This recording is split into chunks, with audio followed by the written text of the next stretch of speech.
The Aristocats and the Missing Necklace. Summer had come, and the city was hot. It was time for Madame to move to the country. Away she went in her carriage. With her went the Aristocats. There was Duchess, the mother cat, and there were the 3 kittens, Tutu, Marie, and Burley. Someone else went along too. That was Roquefort, the mouse. Everyone was happy to be in the country. The kittens explored the yard and sniffed the fresh country air. Duchess stayed up in Madame's room. Madame was dressing for a dinner party. She sat down at her dressing table to put on her gold necklace. Suddenly there was a crash from the room next door. "What was that?" cried Madame. Madame put down her gold necklace and went to the door. The kittens had knocked a lamp off the table. "Oh, you naughty kittens," said Madame. Just then, a breeze blew through the rooms. It sent the curtains flying. The curtains swept Madame's necklace off the dressing table and out the window.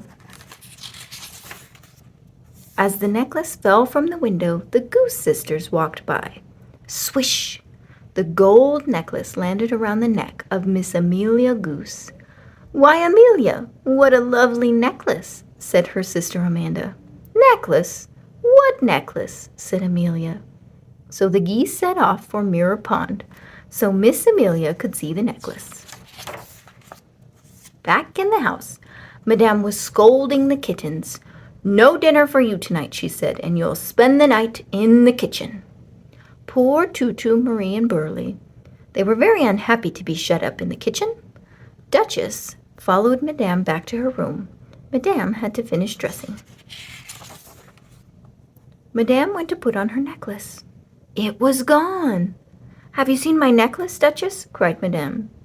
Duchess looked under the dresser. Madame looked in every drawer. No necklace. Duchess hopped on a table to look in a deep bowl. "Get down from there. You'll break it," cried Madame.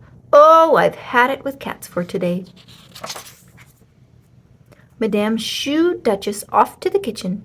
"You can stay in here with your naughty kittens," said Madame. "Mamma, Mamma, what is the matter?" cried Tutu, Marie, and Burley. "Madame has lost her gold necklace. She is very upset," said Duchess. "We must stay in the kitchen until she finds it." "Oh, whatever can we do?" cried the kittens. Roquefort the mouse heard the kittens. He popped out of his mouse hole. "You need a detective," said Roquefort. "Wait right here." He ran back into his mouse hole. Roquefort put on his detective hat and his detective coat. Roquefort Mouse, the great detective, was now ready for action. "Who will help me search for the necklace?" asked Roquefort. We will," the kittens said. "Then follow me," said Roquefort. He led the kittens up the stairs to the back door. 1, 2, 3, the kittens followed Roquefort through the small cat door. Outside, Roquefort asked, "Which is the window of Madame's room?" The kittens showed him. "The footprints of the thief should be below the window," said Roquefort. So the kittens helped look for footprints on the ground. They found lots of footprints. "Aha!" Roquefort said. "These are goose prints." Roquefort and the kittens followed the goose prints. The prints went past Frou-Frou, the carriage horse. Frou-Frou was laughing and laughing. "What's so funny?" asked Roquefort. "The Goose sisters just went by," said Frou-Frou. "And Amelia Goose was wearing a gold necklace. Imagine that! Goose, necklace. Thanks, Frou-Frou," said Roquefort. "Come on, kittens, we have no time to lose."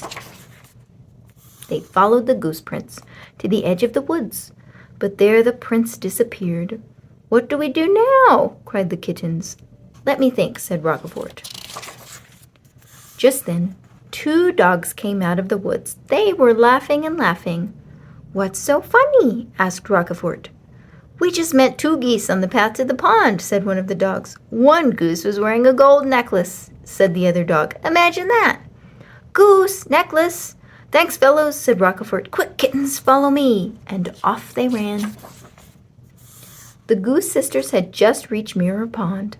"Now, Amelia," said Miss Amanda, "take a look in the water at yourself." Amelia leaned over to look in the water. Swish! The necklace slid over her head. It landed on a lily pad. "What is that necklace doing here?" said Amelia, and the two silly geese walked away. Roquefort and the kittens saw the necklace fall. "Oh no!" they cried. They raced to the edge of the pond. There was the necklace safe on a lily pad, but it was too far away to reach. "Let me think," said Roquefort. Roquefort looked along the water's edge. He saw a tiny log, and he saw some dry twigs. "I think I see a way," he said. Roquefort broke off a twig for a pole, then he hopped on the log. He pushed himself out to the lily pad and pushed the lily pad back to shore. The kittens gave a cheer as Roquefort reached them. The necklace was safe. Marie picked it up, and they all marched back home. In through the cat door they marched. There was Madame sitting with Duchess. Marie laid the necklace at Madame's feet. "Aren't you all wonderful?" said Madame. Roquefort and the kittens beamed. Madame put on her necklace. Now she was ready for the dinner party. But first she gave a little party in the kitchen. There were bowls of cream for the cats and cheese crackers for Roquefort, the great detective.